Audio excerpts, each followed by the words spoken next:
You're in the field house with the Adam Clapp Academy. All about the ball. Yeah. Tonight, we find a way. And they knock A-plus content. Output County Authentic stories. to be the 7A champions. Actionable Georgia takeaways. We're going to attack them like they've never been attacked. This is the Field House Podcast. Coaches, what's up? And welcome to another episode of the Field House Podcast. I'm Coach Tad, and with me again is Coach Mash. Coach Mash, how you doing today? Doing good. Just off the practice field. We went 2 for 2 so far this week. We're looking for 4 for 4. You know, we got the rivalry game coming up Friday, so it's a little bit amped up this week.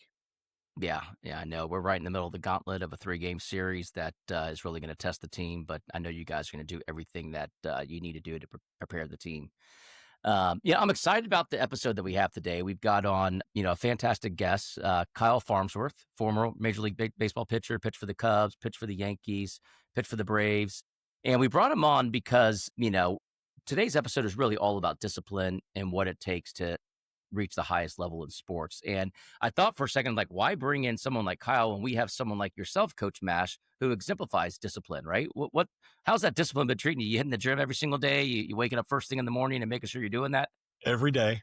I never go back to sleep. I go to bed on time every night. I drink plenty of water, do everything. So I don't know why we would need another guest. I honestly don't, Tad. So I guess I'll listen to what he's got to say, but yeah, the results speak for itself. Well, with that, let's bring in Kyle Farnsworth. Kyle, how are you doing today, man? Doing well. How you guys doing?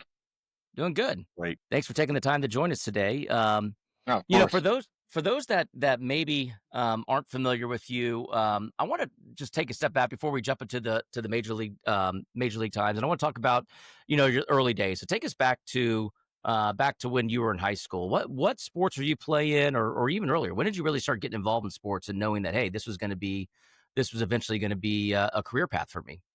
No, I started playing, when anybody could play. Baseball was at 4, T-ball, played over there at Wills Park, Wills Park Eagles back in the day. That's where we did all our stuff. And, I played baseball, basketball, and football, did sport what it was at that time. And, did that all the way up through till Milton High School. And I think, played football all the way up to the 9th grade year, and then played basketball the rest of the time. But, I was always active, I was really good at sports. Thank goodness, because I wasn't that good at school work. So I had to be good at something. So, but yeah, I knew I was talented, but, never, yes, there was thoughts and dreams of always, I think that's every kid's, dream is to play professional sport, of course. But, at that time, what's the chance of a kid from, small town Alpharetta at that time, 30 years ago, to be able to do that? There's no chance. So, I mean, just about, when you're growing up, but then, in high school, I was like, okay, I see some things here and there. And then, when you start hearing about scouts coming to games and stuff, then I think it really kind of starts setting in. Okay, maybe I do have a pretty good ability to take it to the next level. yeah. So interestingly enough, Kyle, we have a very sizable Milton audience. I think of about 6 or 7 listeners. So obviously we're doing well in Milton. About 40%. It's about 40% of our listeners. Yeah, exactly. We're going to be real happy to hear the Wills Park shout out there. Heck yeah. Yeah.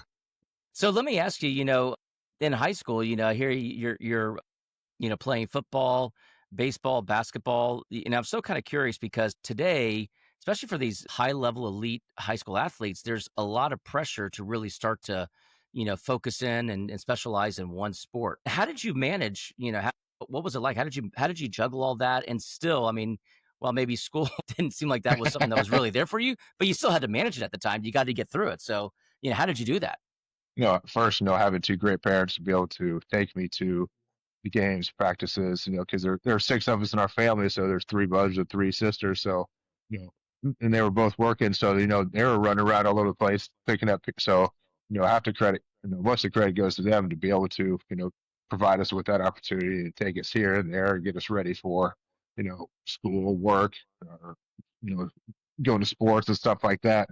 So, to me, I was playing sports, enjoyed at that time. I think that's what things I remember the most is just I just want to go out there, have fun, and play sports. Like I said, never in my mind did I think I was going to get to the next level until maybe later on in high school. But just to be able to try to be, a well-rounded athlete, to me, I think that's what it is. There's nothing wrong with being specialized in one sport. Nothing wrong with all of that, about that at all. But I enjoyed playing those, all three sports. I was good at all three sports, not, and that's what I like to do, and not just one. I think, there was a story, and then, reason why I stopped playing football is, I think after that ninth grade year, my dad, I guess, he saw the talent that I had and all that stuff, and he's like, all right, you're going to stop playing football because there's less injuries and guaranteed money in baseball. So we're going to focus on baseball. I was like, yes, sir.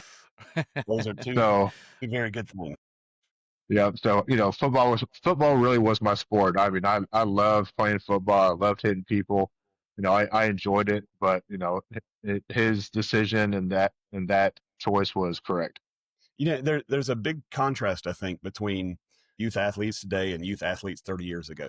30 years ago, I don't remember every day of the week being taken up with you're either going to practice or you're going to specialized training and things like that. It was just like you said, you went from one practice to another practice, one game to another game, one sport to another sport. And I think the big contrast is now, even though, we encourage kids to play as many sports as they can because we think that makes them better at all sports, there is that deeper specialization, even when they are playing multiple sports. And so they're getting just very specialized training over the weekends and on off days and things like that. I just don't remember a whole lot of that. Be curious to get your take on that, kind of being in both worlds. What does that look like to you? And are there the pros and cons of that, I guess? I mean, definitely there was better training now available for sure now than it is back then. But, to me, one thing that I think really stands out is giving your body enough time to rest and recover. Especially I see, especially in baseball. We'll just go to baseball because that's my thing. And this travel ball when they play year round, and especially for pitchers, they don't give their arms chance for rest. And I believe that is why there's so many injuries, Tommy John surgeries are happening because they're not resting arm. Say they are, even if they're not pitching, they're playing another position and they're still throwing a baseball. And I don't think they take that consideration. You're still throwing a ball. Every time you throw a ball, it's wearing your arm down, you're getting micro tears. So if you don't have recover, if you don't say you go from baseball to football, you're not throwing the ball anymore. You're resting it. But if you're playing sports one sport year round, like baseball, you need, especially pitchers, they need time to rest and recover, and every athlete needs that time. And I think sometimes people just get over coached, overtrained, and I think that's what happens for silly injuries instead of not getting their time and don't really understand that rest, sleep are really key for recovery. Yeah. And it's so true. And we see that with, the 12 and 13-year-olds all the time where, their parents are literally taking them from a baseball game straight to a football game and then, finishing with a basketball game that night, not realizing the wear and tear that it's putting on the body just to play those games. Yep. That and eventually a lot of times the kids are going to get burnt out and they're not going to want to play any of the sports, and the parents going to be like, what's going on? I thought, no, because you burnt them out by going to 2 practices a night for one sport, 3 practices, it was just nonstop instead of just letting them be kids, let them enjoy that time. High school, that's when you really start deciding, okay, what sport are you going to do? Are you going to be serious or not? Until then, it's all about just making them a great, as best of an athlete, period. And, have success in whatever they do, in my opinion. And to just go play. Just go. Exactly. There's something to be said for just going and playing ball. You don't have to be training every minute that you're playing. Just learn how to play and learn to love the sports.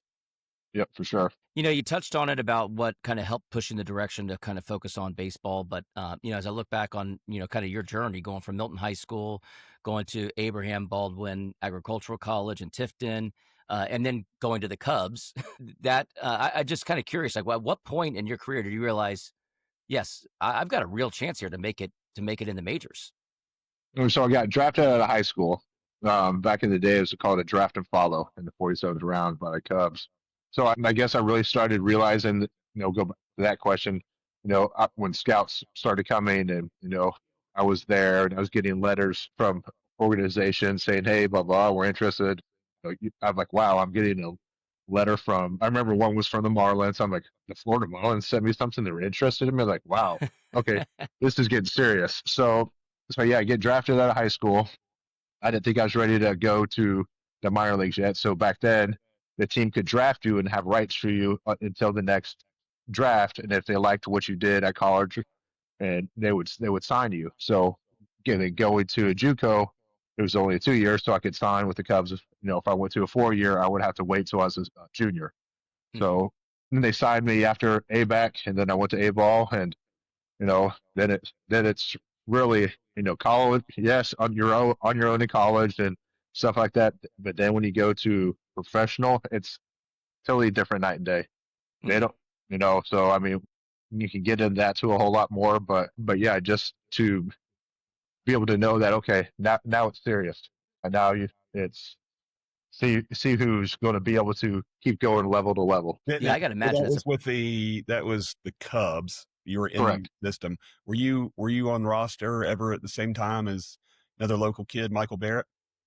Yep. Yeah, we actually, we actually grew up together there at Wells Park. His dad was our football coach when we're little. Remember coming up. Yeah.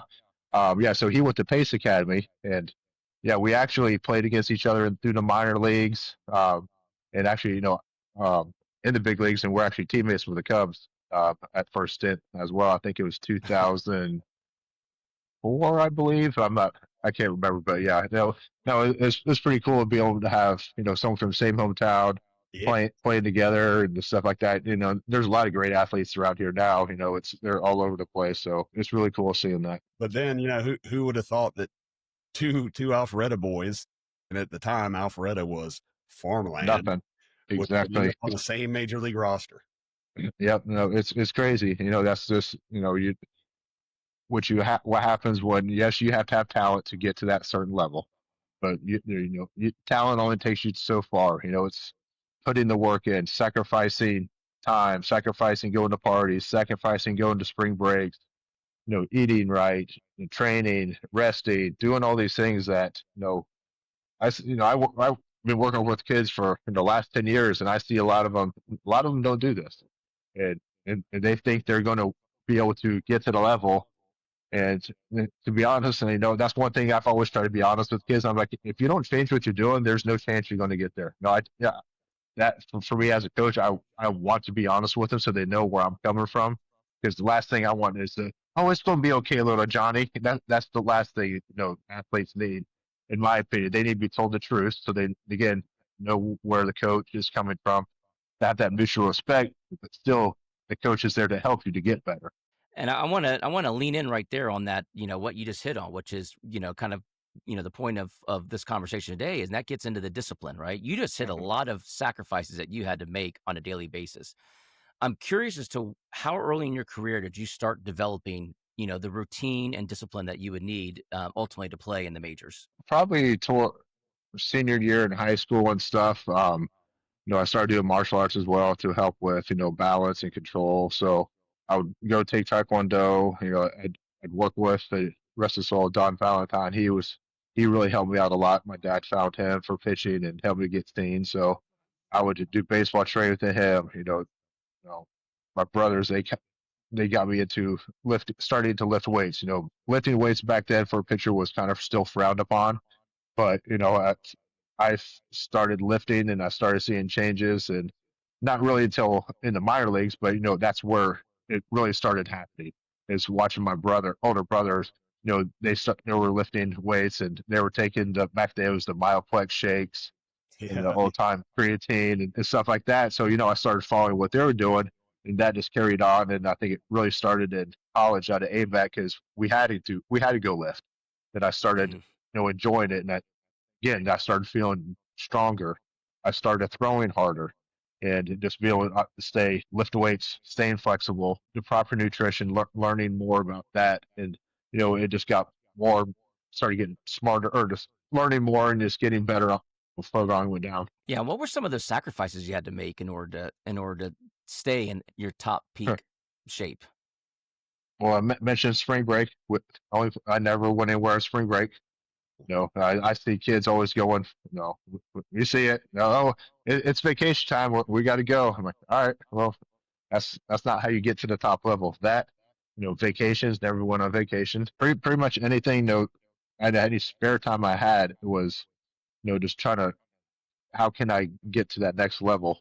And, training wise, mental part, what can I do? I started learning more about the mental part in the minor leagues back, in high school and stuff. I didn't really know much about it, but that's when it starts, just doing the sacrifices of, family, like I said, family vacations, but there's things that, going out with parties, on the weekend, some, kids do. So, it's like, what's more important, your dream that you have a short window to try to catch, or a party going out with your friends, drinking and, you know, back in our spring training, we'd always have a meeting. They always say nothing ever good happens after midnight.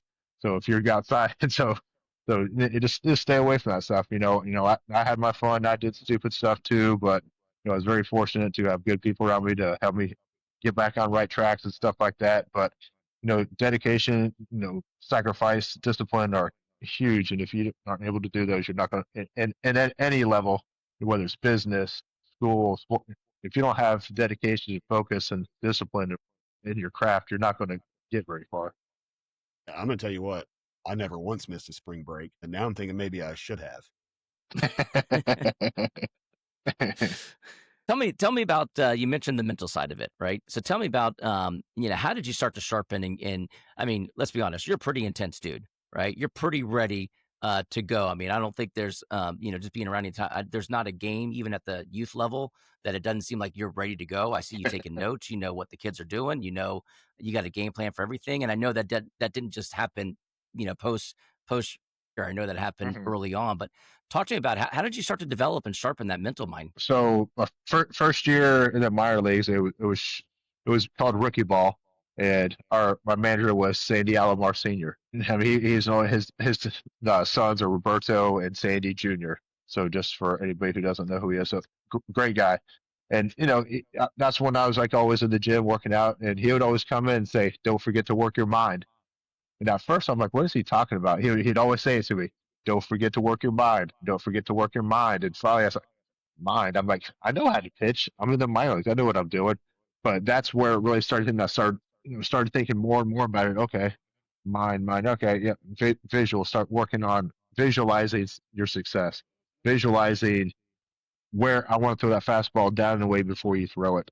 All right, this is what I want to do. If he misses this, I got to pitch. I got to throw this pitch. Doing that, just in focusing on positive things. Learn from the negative. Focus on how to fix it, because we're going to definitely learn more from what doesn't work. And that's how we grow, make changes, and get better. If we don't, focus on figure it out. Okay, this is what didn't work. Okay, how do we get there to make it work? Or what adjustments do we have to do? So over time, just focusing on what you can control as an athlete, as a pitcher. There's as soon as I release that ball, there's nothing I can do. Yes, I could get mad. Errors happen, or something. This happened. You have to, as soon as you let go of that ball, you have to learn how to let it go. Whatever happens, something comes back to you or not. Just focus on the next pitch. I know it's hard. It's any sport. Focus on the next play. So it's that mindset of being positive. Also having that confidence of being positive, that you are the baddest person out there as well, and being okay. You might get me. Like everybody knew I threw a hard fastball. I threw 100. Everybody knew what I threw. I was like, it's me versus you. Let's have fun. Here it is. You're not going to hit me. I have the confidence I can throw this ball past you. It works sometimes. Sometimes it went further back the other way. But again, it's that mentality of being confident of your ability to know that you can succeed. Again, I was drafted in the 47th round. There were guys drafted in their first round that are going to have more chances than I did. So to me, in the minor leagues, I knew I was at the bottom of the barrel. I had to get to the top. How do I do that? Hard work. I was not going to get outworked from the mentality my parents provided to me. Work hard. Don't give up. Just keep going after your dreams. And that's what I did. Just keep on going. If you can control what you can control. I think a lot of kids, a lot of people they get too focused on the result as opposed to focus on the journey in the process right in front of them. They went, oh, I want to get 4 hits today. Well, no. First of all, focus on getting a good pitch to hit. And after that, that's the only thing you can control. Yeah, I love what you said about the ball leaves your hands. You don't have any control over that ball anymore, and then being able to move on. And we tell our kids this all the time: time machines don't exist. It is physically impossible for you to go back in time and do something different. All you can do is impact what happens next. And it's tough to do, and I think that's what separates the good players from the great players, or even just the mediocre ones. The ones to be able to flip that switch, be able to not let it snowball and affect the next play, or the next play, the next play. Like, okay, all right, you got me. All right, let's go. I'm getting you this time. Yeah, you have to have that mentality. You have to just be able to, and it is hard to learn. I think only one way to do it is be thrown into the fire, and you have to get those punches. You have to take those shots, or you don't know how to react. It's like what Mike Tyson said: everybody's real tough until they get hit in the mouth. Then when you get hit in the mouth, they're okay. Oh, hold on a second. And I think that's what happens a lot in the minor leagues too. Like I said, yes, there were a lot of more people that were a lot better than I, talent wise, but it was the mental part and the ability to work extra to get better that separates at that level, because everybody's good. It's that how much do you really want it? How much extra work are you going to do to get to that level? And I'll tell you, one of the things I heard from Kyle, and just some insight, Kyle actually coached my son's baseball team last year, so I got to see firsthand him coaching, and even talking to these kids at a young age and telling them that, mistakes are good, right? You're going to learn from mistakes. Mistakes are going to make you better, right? Don't be scared to make a mistake. Let's learn from it now, right? And there was so much good stuff there just in that last segment that, you could literally cut that up and use that as a master course on coaching right there. But I want to ask you, you talked about, the discipline it took. You talk about how hard you had to fight, being drafted 47th, climbing your way up in the minors. You finally get to the point, right? You're in the majors now. You're buttoning up that Cubs jersey. You're running out to the mound for the first time. What did that feel like? Scared, crapless. So it was down in Marlins Stadium. I think that's what it was called back in the day. So I was playing against the Marlins, and a lot of my family were able to get down there and watch the game. But yeah, I think the first batter I faced was Craig Counsell. Oh yeah. So I think I had him 0-2, and then next pitch he hits it. I was like, oh my goodness. Right fielder catches it at the wall, and I'm like, I'm like, wow, this is how this is going to go in the big leagues. Like, I'm in trouble. If I leadoff guy just hit the ball that far off me, I'm like, I'm done. But I was like, okay, is just a long out. All right, let's just focus on making good quality pitches. I end up going, I think 5 2/3, gave up 2 runs, 6 strikeouts, won my first, my big league game. I was really composed, and just, because I think all the preparation. That's the other thing too. I think the preparation to be in those moments to get ready for. If you're ready for them and you practice them and you work on them mentally, physically, when you get to those situations, it will flow. You won't be nervous. You'll be excited, but you're not going to be so overwhelmed with the moment. That's why when you see, wow, he's so calm out there. Well, because they probably rehearsed it thousands of times of what they're going to do before they've already done it. And now the body is just telling, the mind's just telling the body, okay, this is what we do. They've already rehearsed it physically and mentally. So that's the other part about the mental part. Rehearsing before what you do, then your body will do it. And that's so powerful. See it in your head first. But when you see it live, it's not the first time you've seen it. Your mind's going to do whatever you're thinking. If you're thinking negative things are going to happen. Think positive's going to happen. So yes, bad things are going to happen. You're going to be mad, get negative, but you have to get rid of that. Again, flip that switch. Okay, let's get back to the positive part. And we talked about, thinking positive and positive things happen. I'm kind of curious from that professional level, that mental mindset. What's it like, and I look back, certainly in the back half of your career where you're on kind of 1-year contracts, 2-year contracts, you're uncertain, there's uncertainty at the end of the year where you're going to be playing, maybe in the middle of the season where you're going to be playing. How do you continually mentally get up and ready to go every single time you're getting on the mound in those situations? Eventually, the older you get, the more you realize, okay, it's a business. And, younger years, I kind of sometimes take things personally. I remember the first time I got traded, I got mad. I took it personal, you know, just because, okay, you guys, I've been with the Cubs for this long. Now you guys have traded me. F off. I was mad. Mm-hmm. But then, I was like, okay, what am I doing? It's a business. It's probably going to happen again. Are you going to do the same thing, Kyle? No. Be a grown up and just, okay, realize it's a business and you have to focus on what you have to do just to be successful. I mean, it's not the end of the world. You're still playing baseball. It's just with another team. As long as I knew I could go, gave everything I had and pitched the way I could pitch. Yes, there was, going on one contract and stuff like that. It happens a lot with relievers, and sometimes there is uncertainty. But again, there's nothing you can do.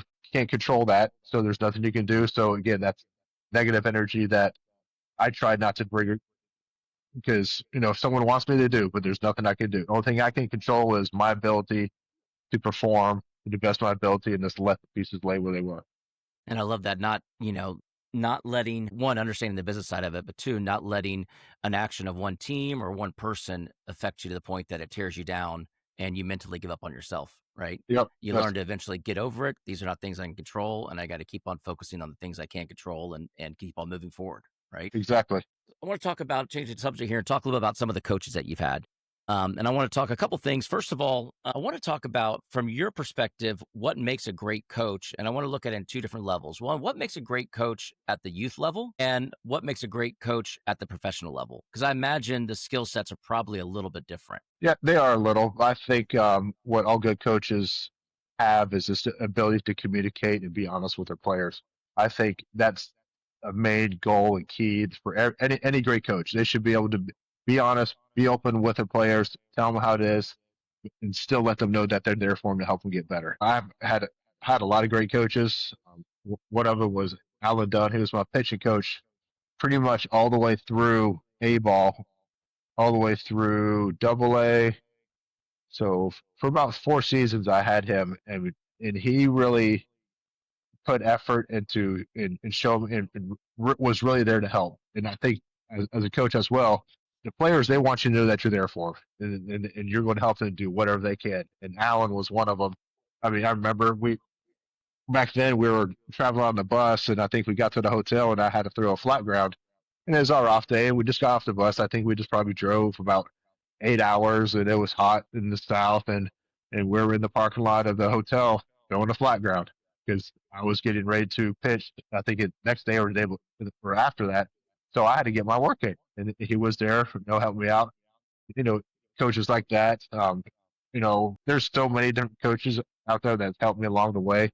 But I think being a good coach is being able to have the player to be able to come talk to you. You be honest with them, tell them the good, the bad, the ugly. Because I think as a player, that's what you want to hear. You don't want a coach to say one thing in front of your face, and then you hear something behind them. They say something different. Just be honest with the kids up in front, and just be there for them. And through the good, the bad, and the ugly. Flip that on its head. What is something that a bad coach does in that respect? Screaming, yelling, blaming, putting blame on a player for things, just not caring, and I think not coaching. So when I was working with the baseball team, with the 1200 team this year, they would make a lot of mistakes. I'd get on them. Okay, this is what happened. This is how you change it. So acknowledge what happened wrong, because there's nothing wrong, because we're all going to make mistakes. Like I said, that's how we learn. But be able to coach them and teach them, okay, in this situation, this is what we do, this, and this, not the way you did it. So they can understand, okay, then they can process, okay, I got to do it, okay, figure it out. Instead of just getting yelled at, being like, what the F you doing? Get out of here. And they'd be like, what? Help me out here. How can I get better? My favorite is block somebody. It doesn't help anybody. Yeah, I mean, I think you hit on it there. It's coaching the why behind it, not just you didn't do it right. Do it right this time. you didn't do it right, and here's why that's important. So now that's starting to get in their head that, okay, now I understand kind of the concept of what I'm doing, and so maybe I have a better mental understanding, and so better that takes my body into the right positioning, or whatever the case may be. But I think that's a big piece of it. Yeah, for sure. What's some coaching wisdom that you've gotten along the way that maybe still sticks with you today? Mainly the control what you can control. That's really a huge one for me, and because it's really in life as well. Things are going to happen to us. It's how we react to those situations that's going to dictate the outcome. We can either choose to control, breathe, release, relax it, or get mad, upset, and explode. That never works. So to be able to learn to react to bad situations and figuring out, okay, I can control what I do, and that's it. What everybody else does, I have no control over that. So try not to waste energy on that. I wish I could do that. Like I said, if a quarterback makes a bad throw, okay, if they focus on that bad throw to the next play, more likely something may bad happen there again, or that negativity is going to be building up or any position. Negative is being defensive, and if you're defensive, especially in football, you're going to get killed real quick. If you're timid and nervous, okay, I don't know if I should do that. I don't want to make a mistake. You have to be aggressive and get after it. Somebody's going to make your butt pay. Yep. Mm-hmm. Yeah. I want to talk about your discipline today, right? Because it's been a while. How long has it been since you thrown a pitch in the majors? Professionally, it was 2016. Was last time I threw one. So almost 10 years. You're probably still throwing 100. I was throwing 95 with the torn rotator. I don't know how.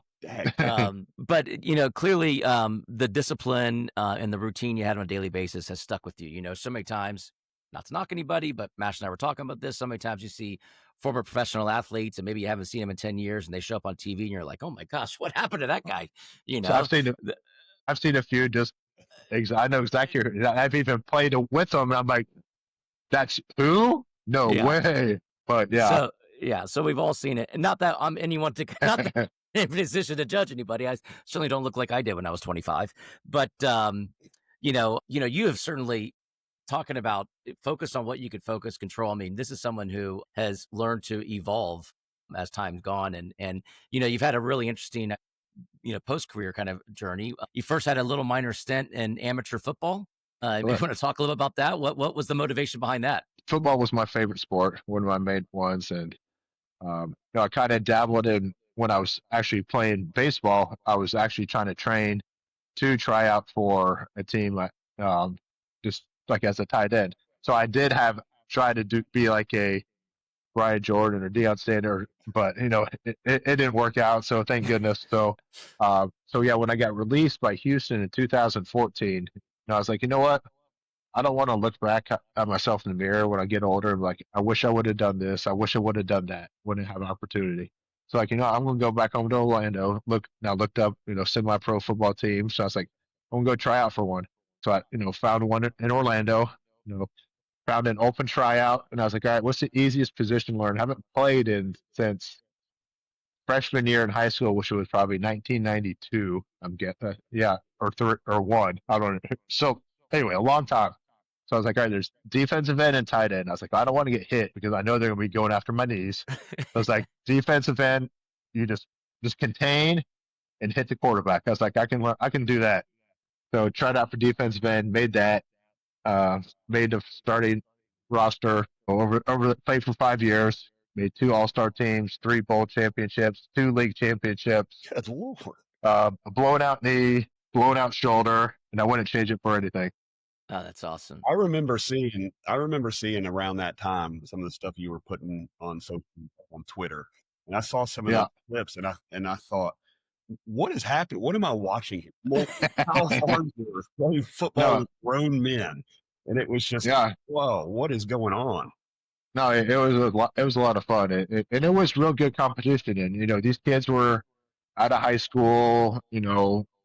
Some went to college. They've been in trouble with the law, unfortunately, and they haven't had that opportunity to play at that next level. So a lot of these kids, it's legit. It was legit competition, and it wasn't like any two-hand touch, and I got my face kicked in a few times, especially after they found out who I was. Like, okay, baseball boy, but if only they knew.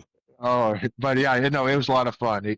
But again, it was something that I guess I loved football, and I didn't want to look back and say I wish I would have done this, and just I don't want to be that person. It's you have one life to live, and do the best you can with it, and try to impact many people as you can as well, and just enjoy it because it goes by too fast. You only have one life to live, and here's a professional baseball player who's taken that. His second career is playing grown man football. Yes, sir. I love it. A lot of fun. Yeah, and just the message of living life with no regrets. You only have yourself to blame if you don't ever try. Exactly. And what a cool story. And you're probably only maybe a year or two away from qualifying for that Bishop Sycamore team that could have been out there on ESPN one night playing against IMG. So talk to me then. After amateur football, I mean, obviously lifting weights has always been a passion of yours, but you really found passion in bodybuilding, and this seems like just a perfect fit for you, where you could take your discipline and your routine to a whole new level. So, talk to me. What drew you to bodybuilding? I mean, I've always, when I started, working out, when I started in college, when I just started just seeing my body change through the training and through the proper nutrition. And, I just thought it was cool seeing, how your body was changing. And as a little kid, I saw like the muscle, like in the science class, you see all the muscles, so like you see all the striations. And I just thought that was cool. And the Greek gods, sculptures, how you could actually, chisel and make your body pretty much that way. And then watching the bodybuilding thing, how they can do it through diet and training. And, and I know, but, really noticed, started changing my workout more of that direction, because the baseball teams, they would give us workouts, but I'd look at them, I was like, oh, this is awful. Because back then, training for pitchers, lifting was really frowned upon, especially upper body. And I was like, so we'll go back to being a good coach or a good trainer. So I went up and I talked to him. So I talked to him about the training. I was like, hey, I don't know. And we worked together. So going back to being a good coach, to trying to help that athlete get better, instead of, he could have been a jerk, like, no, you're going to follow this routine no matter what. But he's like, no, he's like, thank you for coming and asking. Let's work together to help you get to the best that you can get. So, I worked out in off season with a bodybuilder, and worked out, started getting stronger. And I noticed, like I said, the velocity was going up. I felt stronger. I was pretty much injury free my whole career, never had any surgeries. Everything happened after playing football. I actually had little strains here and there, but, thank goodness for no major surgeries. So then this progressed, and then, I've always thought about competing and stuff like that. And, I was done with baseball, done with football, and just, all right, what's the next thing to do? I'm going to go try bodybuilding. Yes. So I haven't found new respect for bodybuilding, just for how disciplined, because the food has to be every meal, every day. You have to do that over and over, and for months. Like I said, I've been at the highest level, and that is by far than anything I did for baseball. Like nutrition wise, and being consistent with the training, the diet, the sleep. Because if you mess up or you get a little bit out of whack, it can set you back about a week if you're getting ready for a show. So you have to be, every day has to be pretty much perfect. Yeah, and I'll tell you what, having again spent a season with Kyle, if you want to feel really bad about yourself, go hang out with Kyle for a little bit, because you're watching discipline in action. And I just know there was times where the team went to Taco Mac, and here we are, the dads are eating wings and beer, and Kyle brings his own food and his own rice and protein chicken. Yeah, chicken, rice, and spinach. Yeah. Yep, that's it. And drinks his water or protein shakes, and but yes, I was going to ask you, how does the discipline, for training compare to baseball? I mean, it's pretty much, it's the same, but a little bit different. Obviously the weight training is going to be a little bit different. It's different parts, different movements for what I do now as opposed to what I do when I was pitching. I stayed away from lifting too heavy upper body. I do a lot more dumbbells while I was playing. But now I do a little bit more bar, but and more shoulders, presses and stuff. But the discipline is that it's the same concept. You have to know that you are going to be the best. Again, it's that mental confidence. It's pretty much you versus you. That's the other thing. Yes, or baseball, you're competing against someone else. In bodybuilding, yes, you are too. But again, it's not competing against this. You're competing against the judges' thought of everybody out there. So it's judges. So you can be in the best shape possible in your life, but in the judge's eyes, this guy next to you is better looking than you. So that's could be a frustrating thing because it happened to me my last 2 shows. So it actually made me mad because I was in my opinion, and I was, but in the judge's eyes, I didn't have the look that they were looking for. So that is probably, I can say that might be worse than giving up a walk-off grand slam. Mm. That just Wow. because for how long, because it takes about 3 months from start to finish to get ready for a show, to start cutting. So for 3 months, you are beating yourself up nutrition wise. Like I said, you use him. I would eat chicken and rice and spinach, all, during the summer when was you have to be diligent for 3 months straight, and then stuff like that happens. Yes, the guys win too, but to do that, but we do it to ourselves. And I enjoy it, the torture at times, but my wife hates it sometimes as well because you get grumpy. But again, it's that if you want something bad enough, you will find a way and you will do that for sure. Mm. So again, so that also goes back to the kids. How many kids are actually in a sport? The higher you get, when it starts getting hard, you'll find out which ones are really, okay, I'm kind of in it, but nah, not. But you'll find out the ones who are, I'm in it for sure. I'll do whatever it takes. And that mindset and mentality is both. And I think any successful athlete, again, or any person in their industry, it's that mindset of, I'm going to do whatever it can do. And I'm going to focus on myself to get better, to get there. Yeah. And the difference between a bodybuilding competition and giving up that walk-off grand slam is the grand slam, you get to pitch again in 5 days. Yep. Yeah. I mean, you could do another show, but you have to think about that because you're like, I did everything perfect. I did diet, I did my cardio, I did nutrition, I did sleep, everything perfect, and you still end up not winning. And that's kind of the epitome of what you're talking about. And that's that judge. You don't have any control over that judge. No. Yep. Right? Exactly. What you've been hitting on here is you can't mess with control. Stuff. Control. Yep. You've got to be a master of controlling what you can control. Yep. For sure. And not letting one other person's opinion dissuade you or knock you down. Yep. Or knock you off your goal and your direction that you visualize yourself going. The other cool thing about this is, you've really taken your passion from weightlifting and bodybuilding and your healthy lifestyle, and you're now putting into entrepreneurship. So talk to us a little bit about, which I love the name, Stud Muffins. Thank you. People call me Stud Muffin all the time for different reasons, I guess. They don't at all. It's Mash's nickname for me. No. Yeah. So talk to me about Stud Muffins and this, what you're starting here. So I think it was after my first show about 4 years ago, after a show, you just indulge on whatever you want. And, I was crushing cookies, muffins, and I, just eating all this stuff. And I was like, you know what? I was like, this is a good muffin. I was like, you know what? I think I can make some protein muffins. So, I had the idea probably about 4 years ago, but, it disappeared. I was like, it's just muffins. It's silly. And then so after my last show this year, I was like, you know what? I want to try it. I want to do it. And I was like, my wife came up with the name. At first, I was going to call it muscle muffins. But then my wife said, stud muffin sounds cool. I'm like, yeah, it does. Yeah, so came up with the idea, and it's like, you know what, it's only 6 ingredients that we use to make them. They're gluten free. The healthy snack. About 11 grams of protein, 30 carbs, about 4 in fat, and the jumbo one we make little minis. But just something healthy for anytime snacking, especially in the morning or.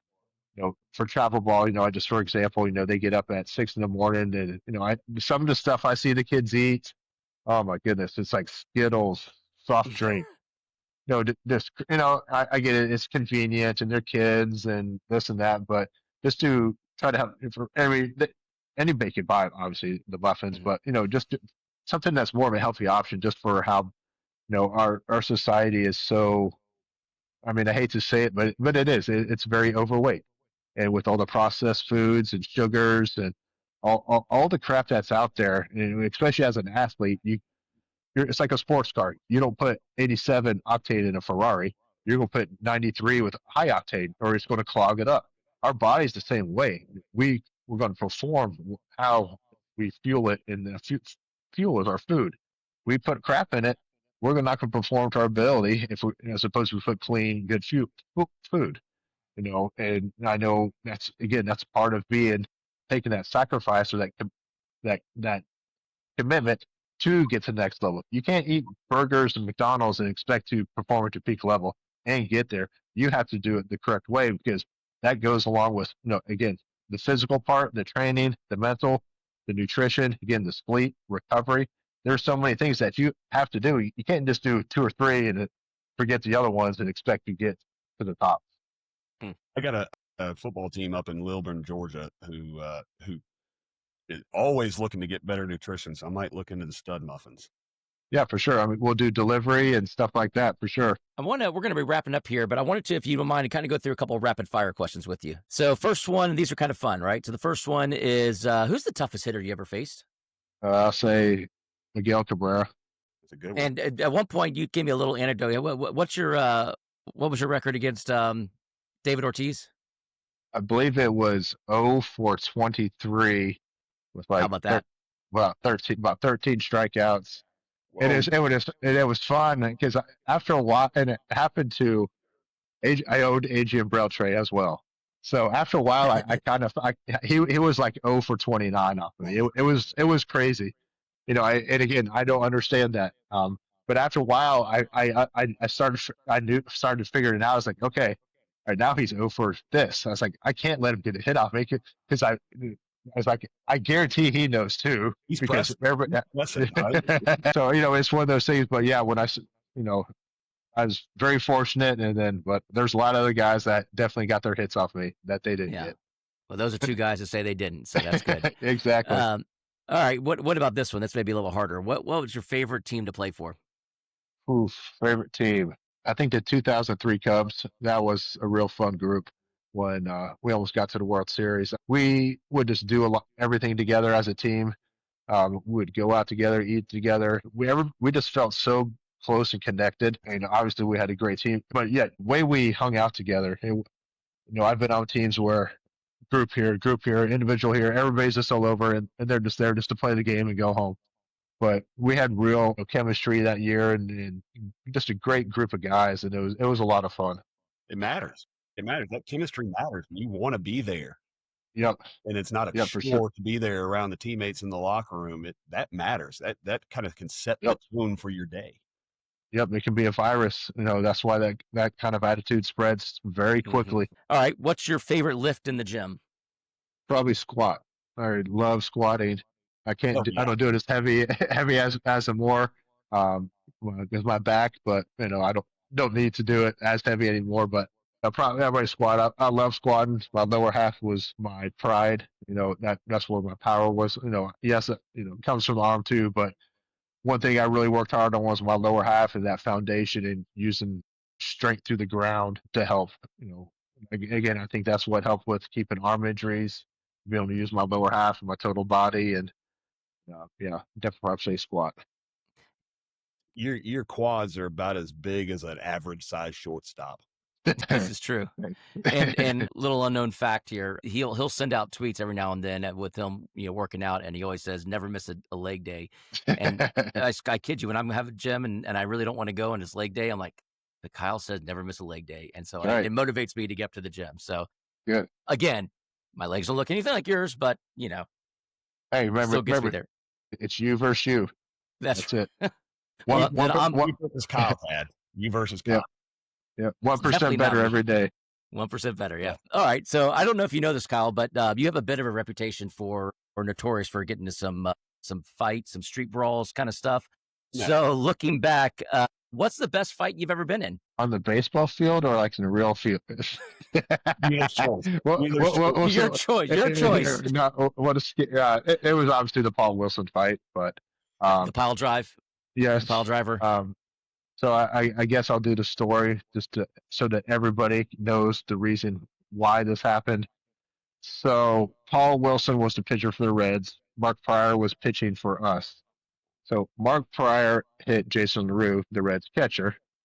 So Paul Wilson, in turn, hits Mark Pryor, his next AB. So this is when pitchers could still hit. So Wilson hits Pryor.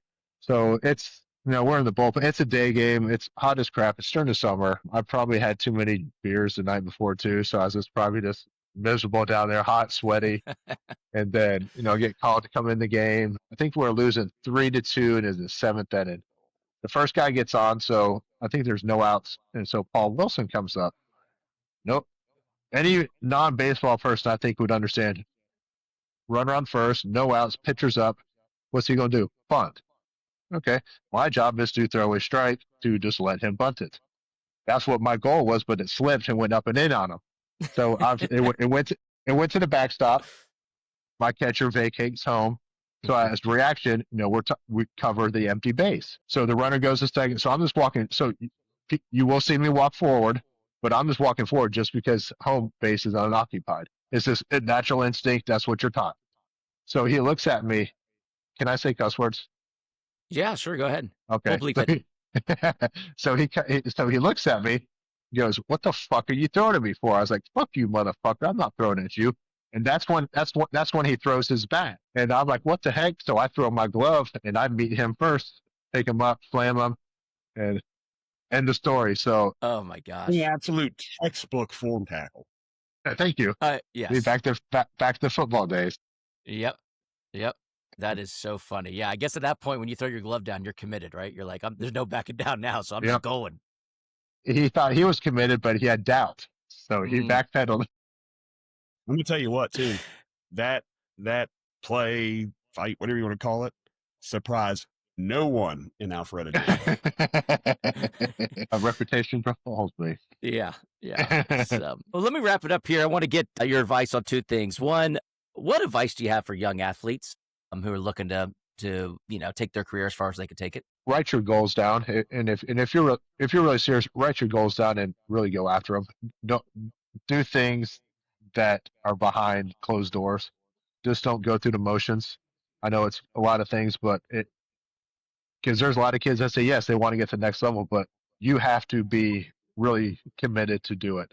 So, I mean, yes, a lot of kids are, some of them aren't, but I think that's the main thing. Goals, do things extra and behind closed doors and give it everything you have.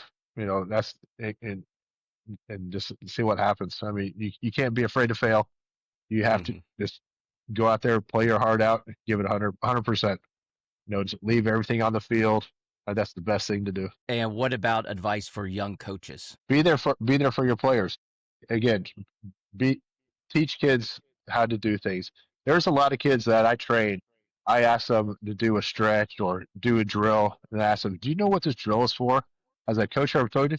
Yeah, they told me, but have they ever told you what it's for? No, they just told me to do it. I'm like, well, then how do you learn? So for young coaches, tell them what to do, and then show them so they know and they can learn. And again, tell them the truth. They might get upset, but I guarantee you in the long run, they're going to have more respect for you as a coach because you're telling them the truth, and you're going to be there for them to help them get better. That's great. Great advice. Where can we find the Stud Muffins? How do we find what you're doing? So you can find what I'm doing. I'm an Instagram. It's at the Kyle Farnsworth. Stud Muffin is at stud_muffin444. And then I have my training is at Farnsworth Peak Performance. I have a feeling you might get some calls after this one. This was for sure. How can you not want to train with someone who speaks like that and who just throws out so much good stuff? Kyle, it's been a really, really fun conversation. Thank you, guys. I really appreciate you taking the time to sit down and join us. I mean, again, masterclass on discipline here, focusing on the things you can focus and continue to look forward. Just really, really good, powerful stuff. So really appreciate your time today. No, thank you guys for having me. I really appreciate it. And, be more happy to come back on if you allow me. Yeah, we would love it. So thank you very much. All right, coaches, with that, we'll see you out in the field. You guys have a great one. Thanks, Kyle. All right. Thank you, guys.